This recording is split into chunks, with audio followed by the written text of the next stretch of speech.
Good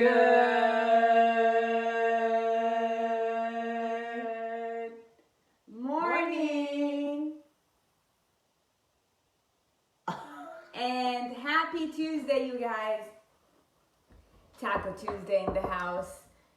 So on who's eating tacos already? Nothing, no. I'm having coffee. Maybe if you're in Scotland or England, it's lunchtime. Lunchtime. But it's time for the lunches. Yes. Okay, so today's Q&A day. We're here answering some questions, so why don't we get right into it? Yes, of course. But first... Hello, let's sing a song. Okay. Let's sing a song. Okay. Good morning, Caitlin, Jeanette, Lauren, Tiffany, Molly, Lauren, Brittany, Kayla, Jerry, Montana. Oh, that's a new name. Drop a comment in Montana and tell us, where are you from? Are you from Montana? Boom. What? Tony, Mackenzie. Mackenzie, that's a new name too. June Ellen, Stacy, Michelle. Okay. All right.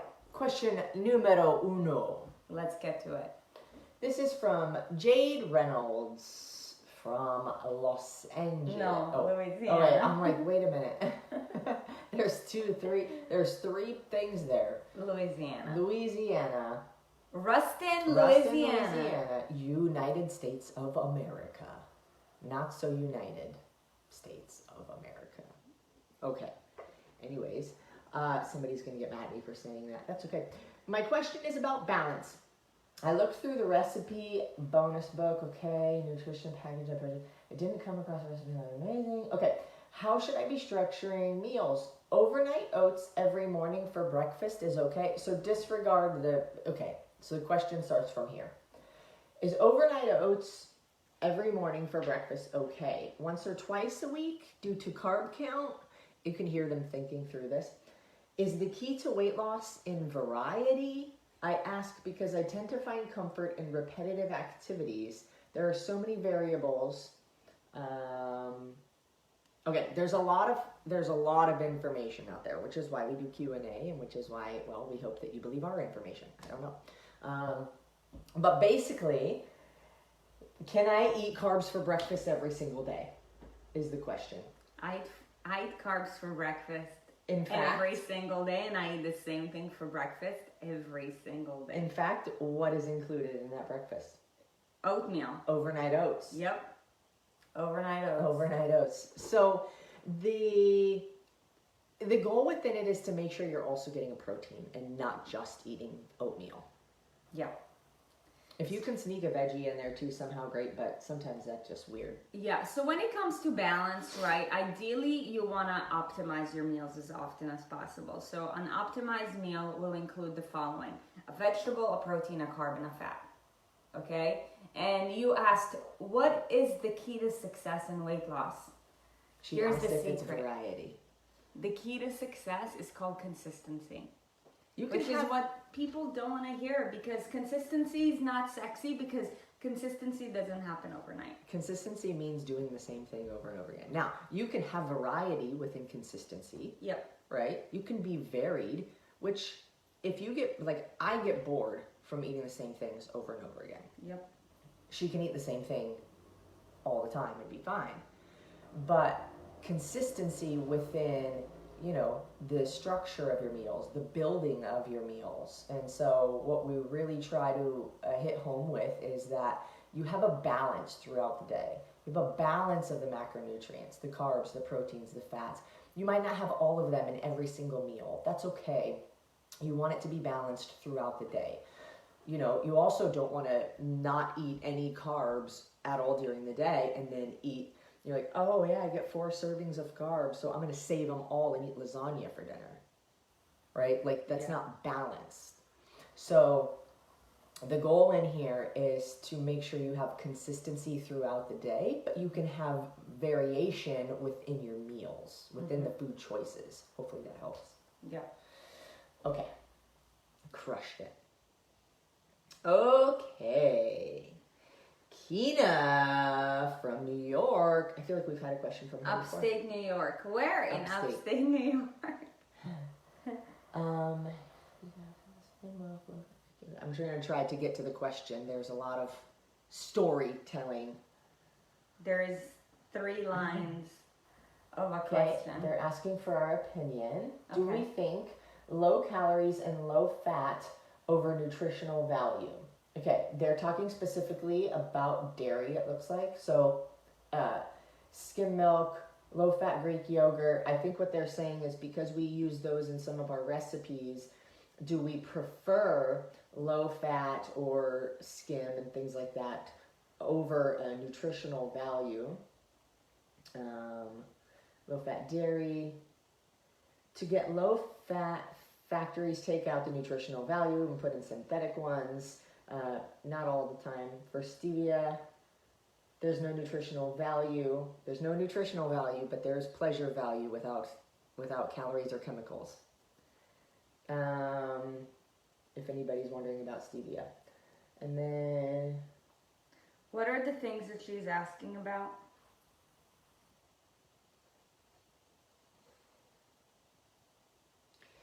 So it's basically like, what is better? Low fat, low calorie versus in the sense that when something is low fat, low calorie, normally there's more processing involved versus when something's whole, there's less processing involved, so there's a little bit more nutrients, but also then there are more calories and more fat. So what is better to balance out? Also, they're saying stevia has no nutritional value.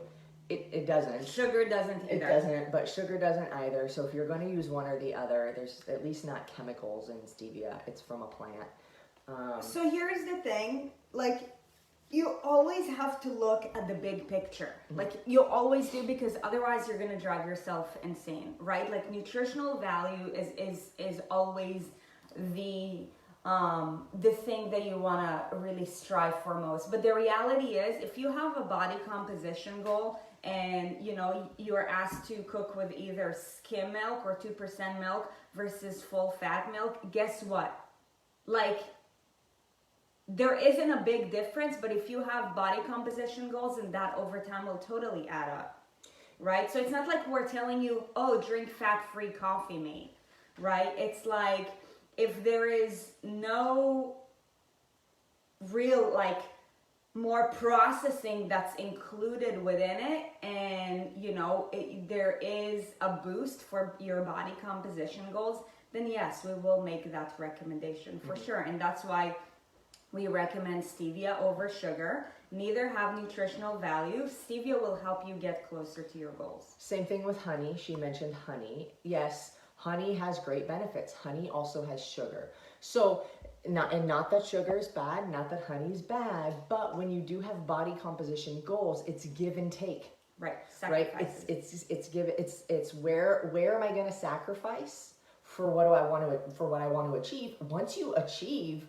then if you start implementing back into your diet, like the whole stuff, you're not going to regain the weight. Right. But in order to lose it, you do have to be at a deficit.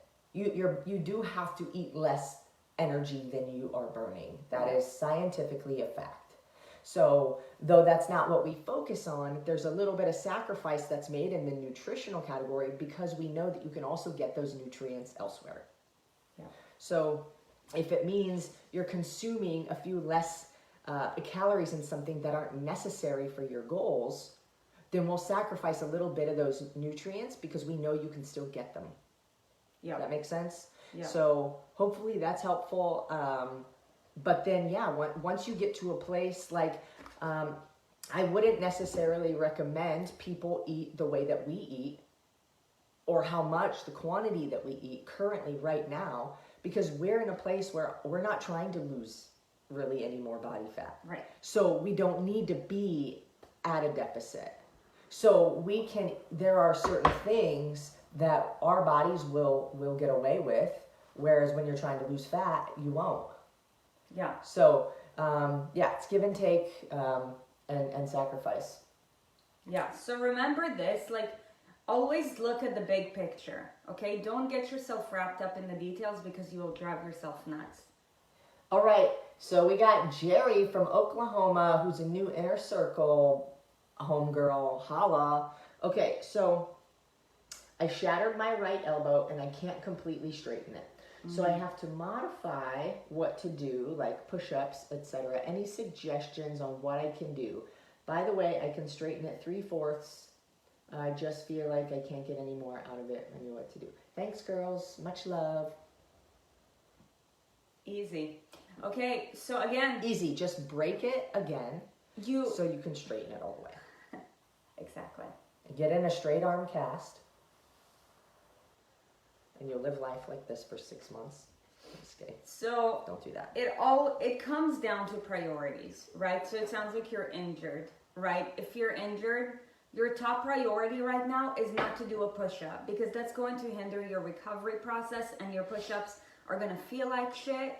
And your push-ups are not going to be great anyways, okay? So Jerry, what you need to do is you need to actually stay away from any movements that involve the elbow right now. Let it heal properly so that you can come back stronger. Is this an injury recovering from, or is this like I shattered it, my bone structure is now different and I can't straighten my arm and it's been years? Because that would be different. Like if you broke some stuff and now the structure of your elbow doesn't allow you to like actually straight, right? Like if you're like, oh, I got this and I got this. No, I don't think it's that. But if it's more fresh and it's recovering and you will eventually get full range of motion again, then yes. Let it heal. Let the inflammation. It sounds like there's a lot of inflammation in the area, right? Oh, they fused it. Happened 23 years ago. Oh shit. Okay, so it's been for a minute. Look, Couple minutes. For one, if it happened for a long time, you need to Jerry, you need to get on the omegas and you need to get on the joint supplement. There's no question with regards to that. But if your elbow is fused, then you probably have limited range of motion. Like, don't try to fight it. Like, you just need to work with what you got right now, and it is what it is. But if embrace this special. If you're in a lot of pain when it comes to your elbow right now, then you might want to do some PT. Make sure to get it in a safe spot, right? But if you're like, no, this is just my new normal and I've already done PT, then work within the range of motion.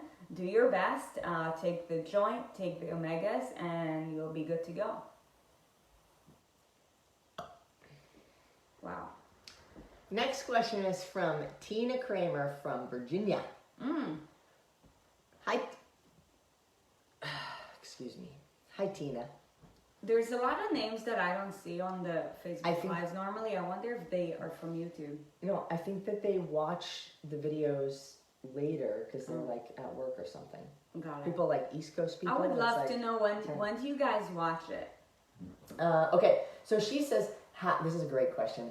How do you know when to keep pushing versus your body may need a rest day?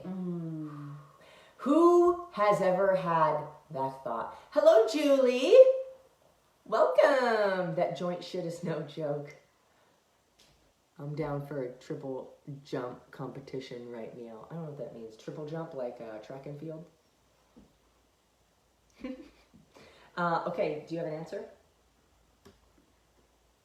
How do you know when to keep pushing versus when your body needs a rest? There's a few things that go into it. For one, you need to build consistency and you need to have structure. Okay?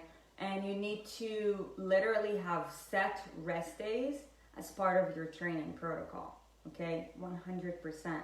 Because you can only train as hard as you recover. If you're not recovered enough, your body is going to start shutting down and you're not going to benefit from it as much. Also, you have to be in tune with your body, and learning to listen to your body is a bit of a process, right? And that's why I always say start with structure, and over a period of a couple of weeks, follow the trends and see whether, 1 or 2 rest days per week is your protocol. If you're like, you know what, like I still feel really tired, I feel like I can't give it my all versus like a week when I train 4 times per week and, I rest 3 times, then you have the answer. The reality is that over time, you do build tolerance. So there's so many variables that go into play here. For one, like your level of experience, what kind of training do you do, how long you've been training consistently, do you follow a routine right now, do you know how to listen to your body, right? We implement all of that. But, I would say for the most part, for the consistent, for the dedicated go-getter, your protocol should be 5 days working out, 2 days of rest. There's 2 sides to all of us ladies here. There's the badass and there's the little bitch. And so I'm gonna answer this question for the badass and I'm gonna answer this question for the little bitch. So depending on which one you are that day, you can have an answer for both. Okay, so for the badass, force yourself to take at least 1 day because you are gonna go ham, you are gonna attack and get her done and nobody can stop you. Okay, so you must take at least 1 day. Also going to speak for the scaredy cat, the one who's afraid to gain weight if they don't move their ass for a single day. Because I know there are some of those as well. I was one of them. Oh, if I don't work out today, I'm probably going to gain 5 pounds. It's not the truth. 1 day does not make or break anything. It is your consistency throughout time. Okay, so now I'm going to speak to the little bitch. Stop being a little bitch and do your workout. Even if you're sore. Because here's the thing. We know, I don't know if that's really helpful, but it is funny and entertaining, so you're welcome. But there's some times where we feel like we want to make an excuse, but we know we need to work out. So I would say get in touch with your intuition. Get in touch with your gut feeling. If you're injured and you're like, fuck it, I'm going to push through it, I'm not a little bitch, that's the badass in you who needs to take a chill pill.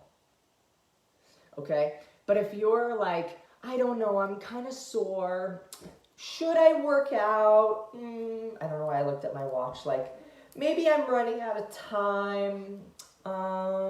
I didn't sleep very much last night, so would it actually be healthy?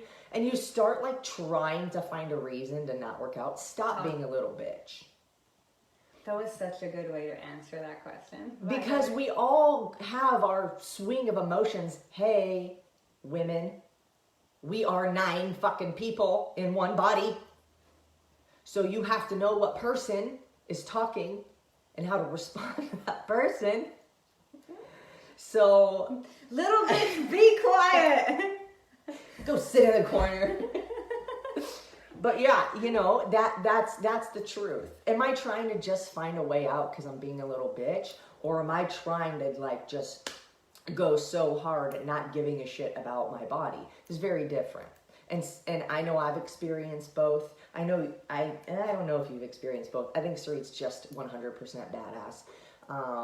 But she does take rest days. And even on rest days, it's like, okay, let's go for a beach walk.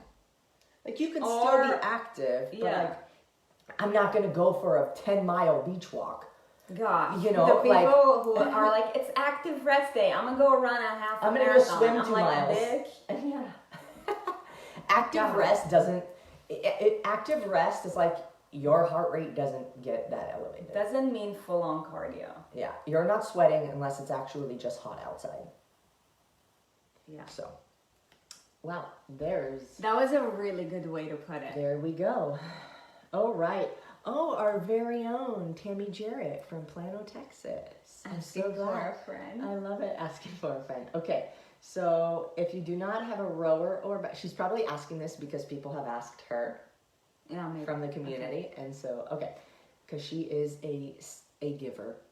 All right. If you do not have a rower or bike, what is the next best thing to increase heart rate without impact? Asking for a friend. I am committing. This is actually for her. I'm committing to 2 weeks of no running per Coach Sarit. Great. You told her don't run for 2 weeks. Yeah. It's a lot on your body. It's high impact on her shoulder, and her shoulder is impinged, and she needed to heal. By the way, if you have any joint pain, running is probably the worst thing to do. Anyway, like knees, ankles, low back, hips, shoulder, anything, neck, all of it. Ankles. If you have any kind of joint pain, running is not option 1 or 2 or 3 or 10. Okay, well, swimming is one. Swimming's amazing. Walking is always great. Yep. You can get one of those sweet elliptical bikes. I feel like she means like no equipment. I'm just kidding. But honestly, I would go for a walk or you can do walking lunges. You can do a mile of walking lunges. Yes, you can. I did that for 30 days straight last year. You did 800 meters. Oh, true. Shit. Yeah. I mean, a mile of walking lunges will take you like an hour. If you guys want to try it, feel free to.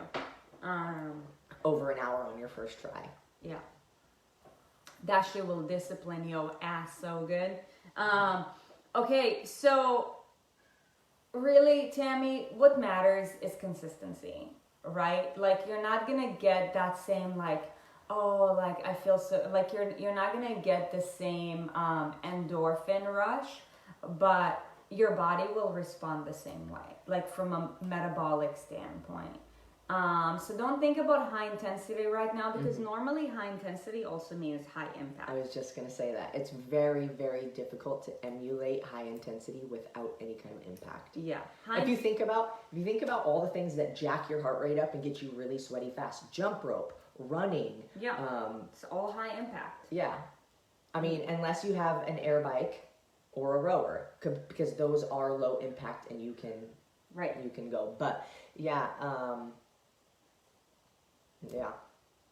So focus on consistency and just swim or walk, and that will do you real good. Or if you don't know how to swim and you're starting to swim, trust me, from my own experience, like, well, she couldn't even swim with her you're shoulder. gonna get your heart rate way high from that shit. I don't think her shoulder will agree to swimming though. Oh, true. So there's that. True. Okay. Yeah. What if unless you have a paddle board, like you have this and you just hold on, you're making an earthquake, and I can't see your feet. We're gonna do this. These are the feet. Yeah, and like you hold on to the So, and not even out. Like you can just hold one of those little boards underneath your chest and just kick your feet. It's not what you want to hear, but suck it up, Buttercup. Yep. Discipline. It's discipline. Or I would just say, do a mile of walking lunges or 30 minutes of air squats and see if that doesn't fuck your shit up. Yeah. Okay. We want to do one more? Yeah. All right. Brandy Martz. Pittsburgh, Pennsylvania. Also a new Inner Circle homegrown. Dang, y'all showing up. You see what happens when you get in a community and you invest in yourself? You show the fuck up. Yep. That's not to say that none of you are, because I can see there's at least 38 of you here, which is amazing. So, okay. On to the question. Is there a benefit to working out in the morning versus the evening? Great question. An evening workout is better than not working out at all. However, if someone had the option to work out in the morning or the evening, would working out in the morning have a greater benefit or would be equal from a metabolic standpoint? It seems like you believe that working out in the morning, at least for you, is better. And the key 2 words is for you. What do you have to say? If somebody was to ask me, Sarit, when do you recommend that I work out? I will always say the morning, and here's why. Okay?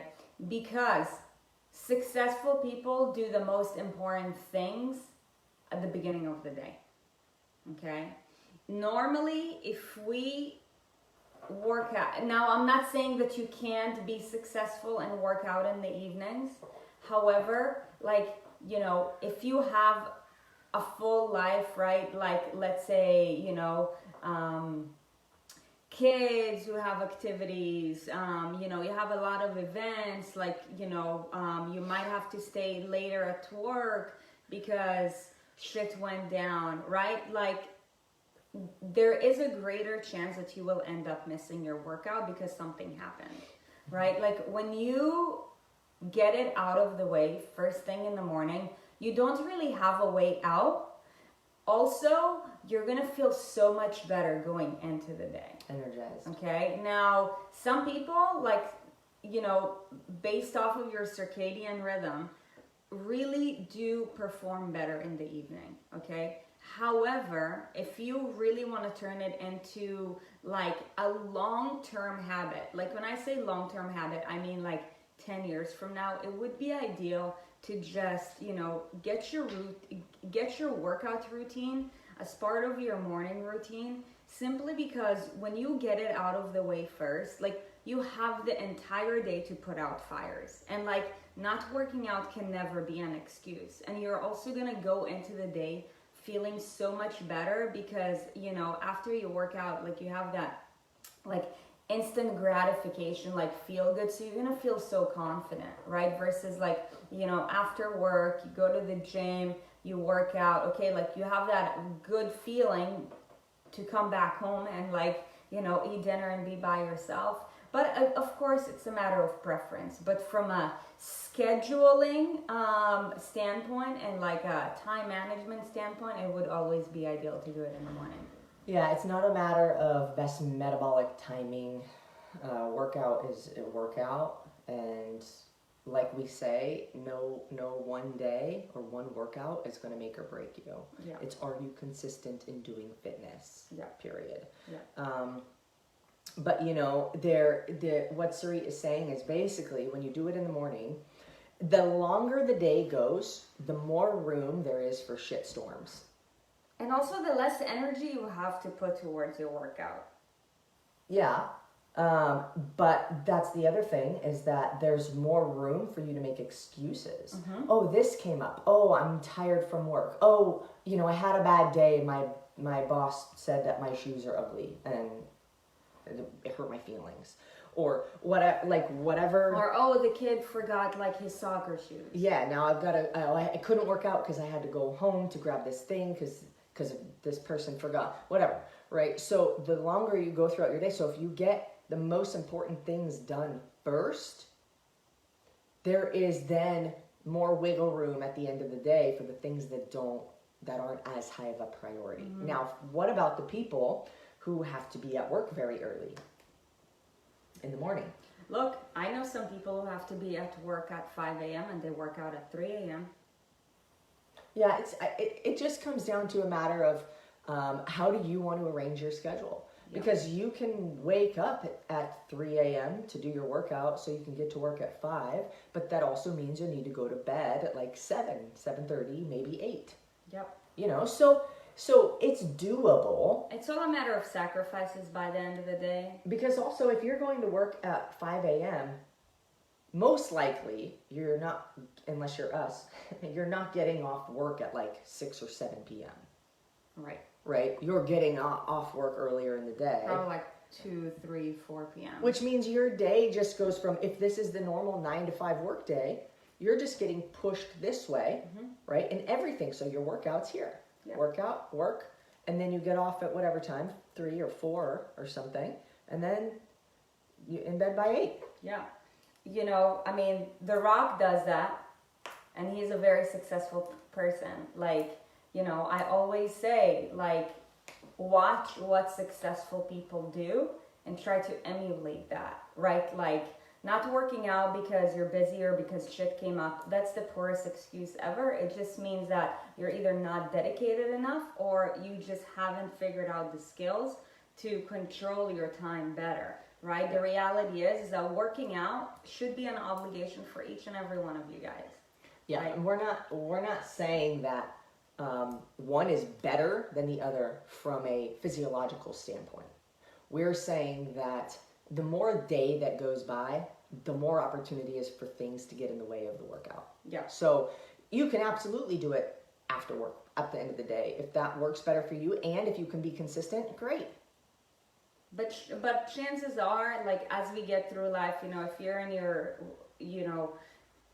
like early 30s right now and you're watching this, or like late 20s, and let's say like you're single, still don't have a family, right? Like there's still a lot of like life that there is going on for you to evolve, or maybe like, you know, you're like in your 40s and like you already have kids, like, you know, that like shit always goes sideways. But something that, you know, we have seen regardless of what age category you are, whether you're in your 30s, 40s, 50s, or 60s, if you get it done first thing in the morning, you're getting it done. And that's why, like, if any of you guys are like early morning gym people, you will notice that like those are the most consistent people for a reason, right? Like they go and show up at that time because it's a habit, it's a routine, and they go at that specific time because they know that it's a priority and they're gonna show up for it. Like the evening people, that's normally social hour. Yes, true.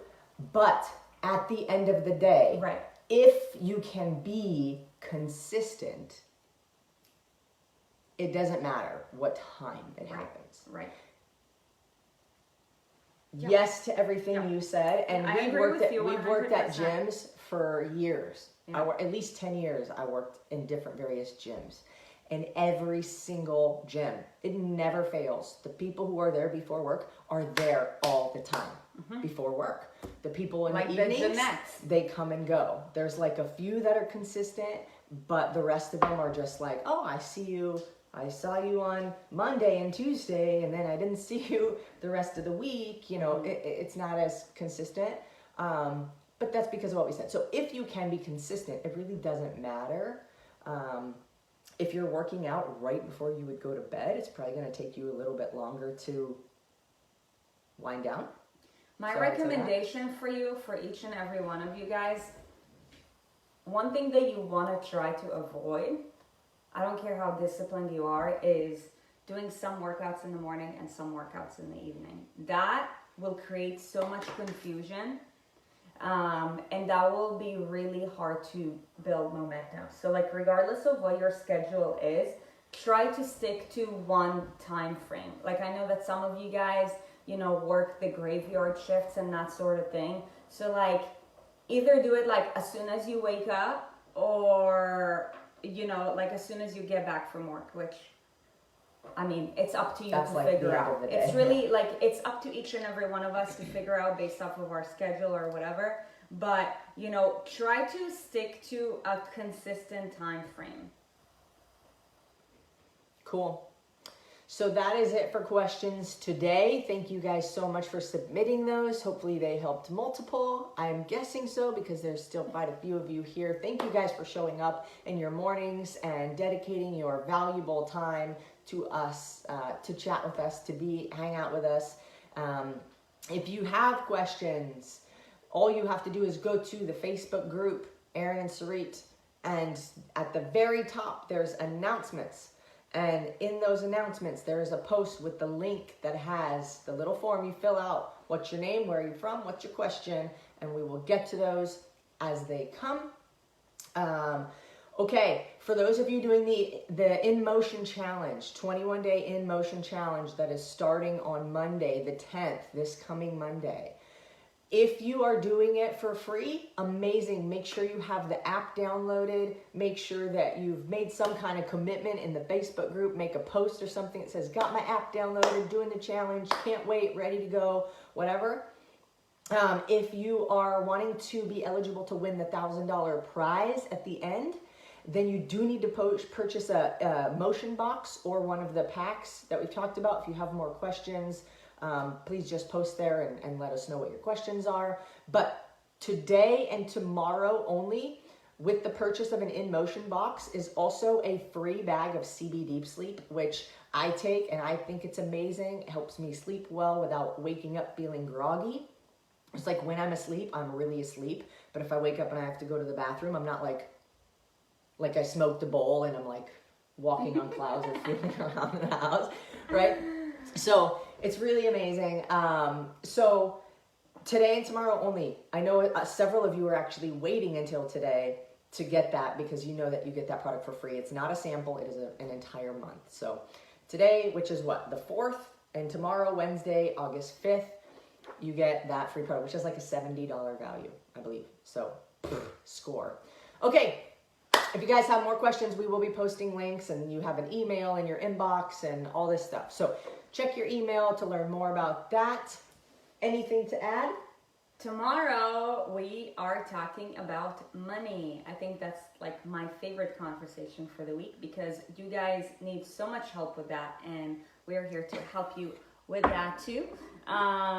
If you found this helpful, as always, remember, share the love, spread the love. That's what this is all about. And you probably got here because somebody shared this with you or you saw it from someone else. So please just pay it forward. And together we are stronger, and together we can make a bigger impact. This is not about us. This is about all of us. yes. Okay. So have yourselves a beautiful Tuesday. Eat some tacos. And for all the lesbians in the house, they're like, anyways, that's hilarious. So we will see you guys tomorrow. We'll be talking about moolah, cashola, and we'll see you then. Bye, guys.